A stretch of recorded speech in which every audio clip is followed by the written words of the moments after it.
மனசாட்சியே இல்லாத நிறுவனம் எதுனா அது NLC தான்.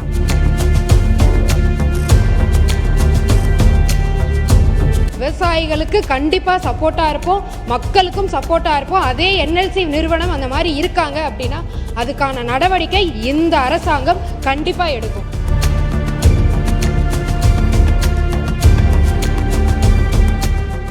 மாண்புமிகு முனைவர் சௌமியா அன்புமணி அவர்கள். மாண்புமிகு பேரவைத் தலைவர் அவர்களே, நெய்வேலி லிக்னைட் கார்பரேஷன் அவர்கள் கொடுத்த பதில் சொல்லியிருக்கிறாங்க.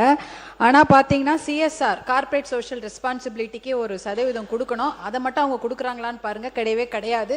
மனசாட்சியே இல்லாத நிறுவனம் எதுனா அது NLC தான். தமிழ்நாட்டில் மனசாட்சி இல்லாமல் எல்லா விவசாயிகளையும் ஒரே நைட்டு வெளியில் தூக்கி போட்டுட்டு தண்ணியும் உறிஞ்சு அதை வளத்தையும் கெடுத்துட்டாங்க. அவங்களுக்கு எக்ஸாம் வச்சு வேலை எடுக்கிறாங்க. எதுக்கு எக்ஸாம் வச்சு வேலை எடுக்கிறாங்க? மண்ணின் மைந்தர்கள் அவர்கள். அவங்களுக்கு வேலை அங்கே கொடுக்கணும், இல்லை ட்ரைனிங் போட்டு கொடுக்கணும். அதெல்லாம் கிடையாது. எக்ஸாம் போட்டு வேலை போட்டு வெளியூரில் தான் ஆளை கூட்டு வந்து வேலை வாங்குறாங்களே தவிர நிலம் கொடுத்த விவசாயிக்கோ விவசாயியோட பிள்ளைக்கு வேலை கொடுக்கறது இல்லை. என்ட்ரன்ஸ் எக்ஸாம் எதுக்கு? +2 மெடிக்கல் சீட்டாக கொடுக்குறாங்க.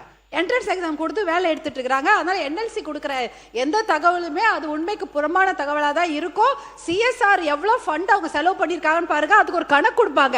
ரோடு போட்டோம், இது பாலம் கட்டணும்னு. அது அவங்களுடைய வளாகத்துக்குள்ள தான் பண்ணியிருப்பாங்களே தவிர மக்களுக்கு எதுவுமே பண்ணவே இல்லை. அதை நீங்க தெளிவுபடுத்தி. மாண்புமிகு தொழில்துறை அமைச்சர்.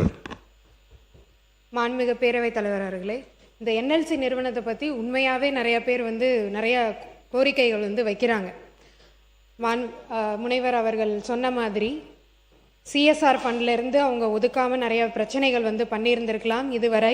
இதே மாதிரி விவசாயிகளுக்கு அதனால பாதிக்கப்பட்டு இன்றைக்கி இருந்திருக்கலாம். ஆனால் நம்ம முதலமைச்சர் என்றைக்குமே விவசாயிகளுக்கு ஏதாவது ஒரு பிரச்சனைனா நிற்கிறவர். கண்டிப்பாக அந்த பிரச்சனையை நாங்கள் இன்றைக்கி சால்வ் பண்ணி தருவோம். இந்த அரசாங்கம் இப்போ வந்திருக்கு, 3 மாதம் தான் ஆயிருக்கு. அதுக்கான கமிட்டி நீங்கள் கேட்ட மாதிரி நாங்கள் போட்டிருக்கோம். முத்தரப்பு பேச்சுவார்த்தை நடந்துகிட்டு இருக்கு. கமிட்டி இப்போ போட்டிருக்கோம். அதுக்கான தகவல்கள் உங்களுக்கு வரும். கண்டிப்பா யாருக்கும் எதிராக நாங்கள் நடந்துக்க மாட்டோம். விவசாயிகளுக்கு கண்டிப்பா சப்போர்ட்டா இருப்போம், மக்களுக்கும் சப்போர்ட்டா இருப்போம். அதே NLC நிறுவனம் அந்த மாதிரி இருக்காங்க அப்படின்னா அதுக்கான நடவடிக்கை இந்த அரசாங்கம் கண்டிப்பா எடுக்கும்.